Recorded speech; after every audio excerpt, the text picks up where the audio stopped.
মেয়ে সবসময় হেরে যায় বাস্তবতার কাছে, কখনো তার প্রিয় মানুষটার কাছে, কখনো তার পরিবারের কাছে, আবার কখনো তার স্বপ্ন ও ইচ্ছার কাছে।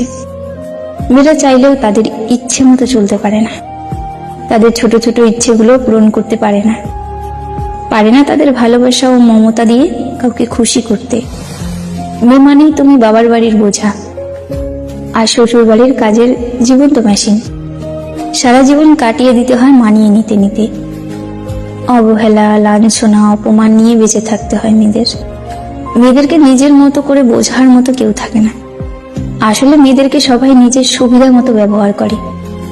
মেয়েরা যার কথা মতো চলতে পারে তার কাছে সে অনেক ভালো।